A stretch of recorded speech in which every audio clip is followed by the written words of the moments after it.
The movie begins with Damian, the son of Batman. He wakes up to be really shocked. He rushes to meet Bruce to tell him his hair is back to normal again. They watch a news where the news reporter warns the citizens about a Yakuza hurricane approaching the Gotham City. Batman figures out that after he got back from feudal Japan yesterday with Damian, it prevented history from changing.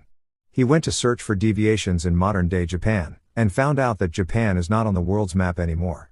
Just like how Damian's hair mysteriously went back to normal, something must be really wrong. Bruce asks Alfred if he has made contact with the Watchtower, but Alfred tells him the Watchtower does no longer exist. The worst part is Superman, Aquaman, The Flash, and Wonder Woman have seemed to have disappeared mysteriously. Damian asks Bruce if all these means they might be on a different Earth or something, but Batman lets him know he has already verified the multiverse frequency. They are definitely standing on the right planet, which tells them one thing: history has been changed. Immediately, Bruce and Damian suits up. They enter their Batwing, which flies them to where the Yakuza hurricane is occurring in the city. At the middle of Gotham City, we see hundreds of Yakuza with jetpacks falling from the sky. They engage in a fierce battle with the police, but Batman shows up and made a difference. He neutralizes as many Yakuza as possible with his gadget. The remaining members of the Bat family like Nightwing shows up, and they took down the Yakuza very quickly. Nightwing asks them to update him on what's going on. They tell him everything is all out of whack, the country of Japan is gone, and the Justice League does not exist anymore. If there is no Japan, how can Yakuza be falling from the sky? A bright light from the sky suddenly gets their attention. To their big surprise, they see Japan floating directly over the city of Gotham.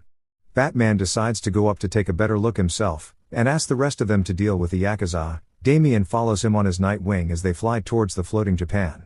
They get a call from Alfred, who tells them about a strange energy coming from the anomaly in the sky. He sends them the data, and Batman discovers it's the Quake engine. It's a machine that sent Batman and Damian through time before.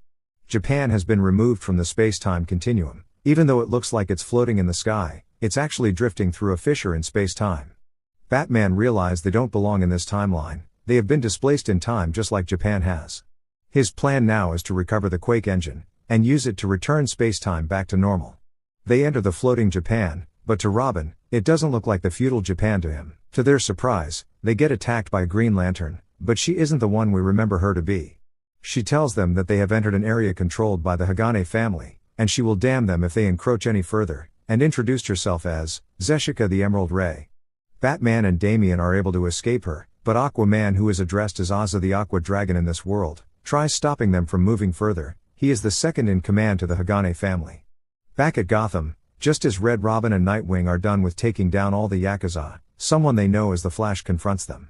He introduced himself as the fastest man in the Hagane family, and he is called the Fleet of Foot, Bari. He came here to put them in their place for taking down his boys, the Yakuza.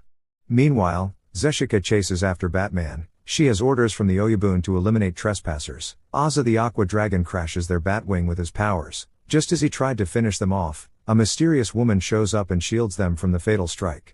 She introduced herself as a woman who leads her clan by turning brutes and thugs into warriors. She calls herself the Eagle Goddess, Diana. Zeshika and Ozza the Aqua Dragon attacks Diana together, but she handles them alone with her incredible strength. She fights them for trespassing into her land called Kichijoji, which belongs to the Amazon family. And she prevented them on laying a finger on Batman and Damian, because to her, they are guests in her land, and she doesn't want the name Diana the Eagle Goddess to be disrespected. Zeshika shows up from behind. As they surround her, Hareen the Wild Jester shows up to help Diana. She tells them how she fell for a clown prince of a man, and started to play pretend as his psycho hoodlum, until she met Diana and started kicking asses for her. Back to Gotham, Red Hood shows up to assist Nightwing and Red Robin, since they are having problems in stopping Bari, the speedster. Red Hood releases a grease and it helps them to slow down the speedster. During the fight with Diana, Zeshika realizes she is running out of energy. Ozza the Aqua Dragon tells her they should retreat since they are overpowered in the fight. Red Hood throws some gas towards Bari to make him unconscious, but Bari tells them they are not so clever. He decided to retreat as he needs enough stamina for his trip back to Japan, and decided to postpone their fight.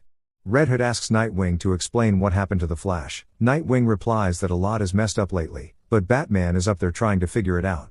Diana explains to Batman that Japan is not a country with only Yakuzas. For a very long time, Hinomoto has been divided into different Yakuza families, with clashes happening almost every day. Ultimately, it gave rise to a great war for territory known as Yakuza Ghetto, so in order to survive, Everyone is forced to join one of the syndicates, and now, Yakuza families are all that exist. There is no government, nor law enforcement, it's Yakuza ruling over Yakuza, a place of total anarchy. Damien asks them about the Hagane family, which Asha the Aqua Dragon and Zeshika claim to be part of. Diana explains that the Hagane is the dominant syndicate that rules over most of Japan. They are the worst of the worst, who will resort to any tactic they feel necessary to win. Her Amazon family and the Dumyuzu family are the only ones with strength to oppose them.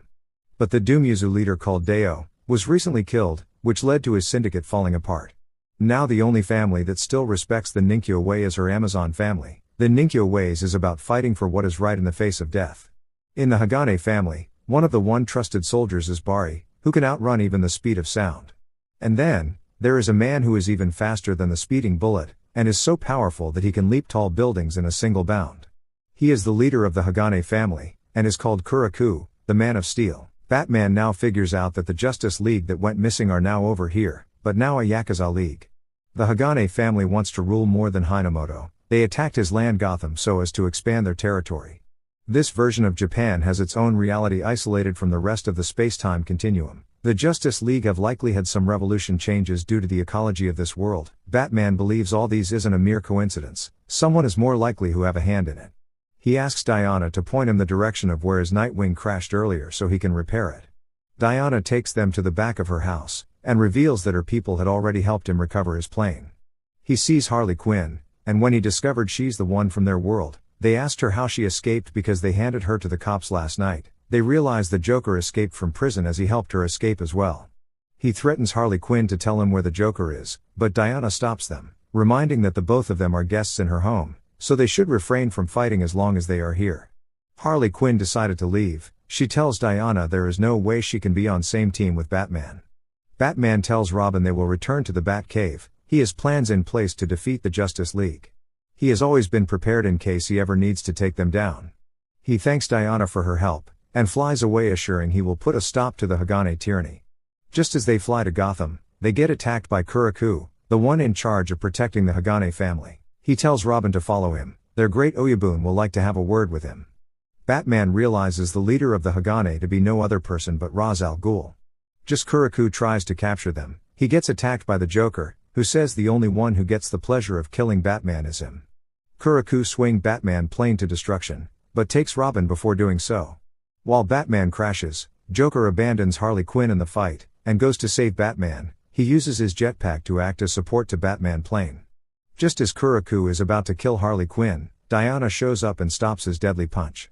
She tells Kuriku that Harley is her guest, and won't let him lay a finger on her. He gets a call, and just as he finds out that Robin is in their hands, he decided to postpone his fight with her. When he comes back, he will have her head, but Diana replies that she has a really strong neck so he will have to work hard for that. Just as Joker gets Batman to Gotham, he curiously asks the Joker why he is helping him. Joker flies away saying he only wants to have all the fun in killing Batman himself. At the Hagane Tower, Robin is brought to the leader, Ra's al Ghul.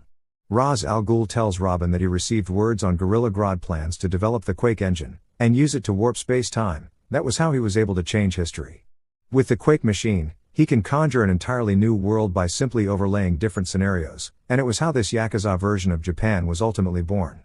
Because of him, Superman that was supposed to end up in America instead landed in Japan, and was raised by a Yakuza family. That was how he changed Aquaman, The Flash, Wonder Woman, and Green Lantern history. He asks Robin to join him in taking over the world, and he will hand over his rule to him. But Robin refused to join him. He then decides to trap Robin inside a cage.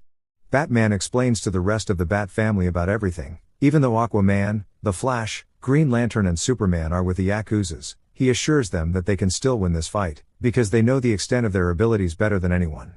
Diana receives a turtle message from Ozza the Aqua Dragon. The message is about challenging her to a fight to the death. Just as Diana engages in a tough fight with Ozza, Zeshika shows up informing she has captured all the members of her tribe. Batman shows up at Japan again. He orders Nightwing to take down Zeshika, while Red Robin and Red Hood should head to the Yakuza Tower. Just as Diana gets defeated and is about to be killed by Ozza, Batman shows up to help her out.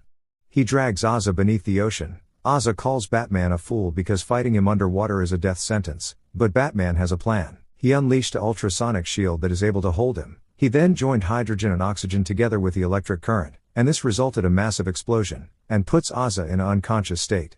On the other hand, Nightwing fights Zeshika with a disco armor and defeated her. Red Robin tells Batman that he has found the Quake engine. It's in the heart of the Yakuza Tower. Once they destroy it, Japan should go back to being part of its original world. Ra's al Ghul begins his plan to take over Gotham. With Barry's help, they begin to shoot Yakuzas to Gotham City. But Red Robin and Red Hood stops this from happening. Barry gets angry with them for interfering in their plan, and goes after them for a second fight. They tried to use devices to take down Barry, but he really seems so prepared for this fight. They made Barry to chase them all around the city for long, and just as he got tired and stopped running, Red Robin shoots him with a needle to put him to sleep. Kuriku suddenly attacks Red Robin and Nightwing. As he tries to kill them, Batman shows up to defend them. Batman equips himself with a mech suit and lures Kuriku to an underground space. Kuriku got himself right into Batman trap. Batman activates some device he stored there. It has red sun rays in them, and it neutralized Kuriku powers. He can no longer fight, and he now has the strength of a normal human being. Batman fights and whooped his ass like a little kid. He then uses a kryptonite to knock him out. Immediately, he heads straight to the Yakuza Tower to take down Ra's al Ghul. With the Yakuza League taken care of, Bruce diverts his attention to Ra's al Ghul, and the Bat family and Diana arrive at Hagane Tower as well, for a final showdown. However, Ra's al Ghul deactivates the energy modulator of the Quake engine by taking out the power converter, which sends the reality folding mechanism out of control, and as a result, Hinomoto, the Yakuza reality, physically manifests over Gotham and sets off on a direct collision course, risking the annihilation of the planet. To make matters worse, thanks to Ra's al Ghul tinkering, the Quake engine slips into the space-time continuum, making it impossible to access. However, Bruce deduces that, having been affected by Quake engine's alterations in the past, he and the Bat family members will be able to access it, and his assumption proves to be true as they are still able to control it and stop their realities from colliding. As Bruce and his family gained access to the Quake engine, the Yakuza counterparts of the Justice League, Diana, Aza, Zeshika, Barry, and Kuriku begin to sense multiversal distortions, as they are by nature anomalies themselves. All the memories about their heroic selves returns and finally remember their true purpose, which is by helping others. Ra's al Ghul goes to his final plan to destroy Gotham by destroying the headquarters of Hagane Tower, sending the structure hurtling towards the prime reality, but now the Yakuza League, inspired by the heroism of their alternate reality counterparts, forms an alliance with the Bat family and putting an end to the impending catastrophe. As the Yakuza League destroys the Quake engine, the prime reality goes back to its normal self, and Bruce is relieved to have his friends, the Justice League, back, and Japan is restored to its former self. The Hinomoto reality will possibly continue to exist in its own separate dimension from now on. And that was how the movie ended. Thank you for watching, guys. If you love animation movies, please subscribe to this channel and keep watching. Bye.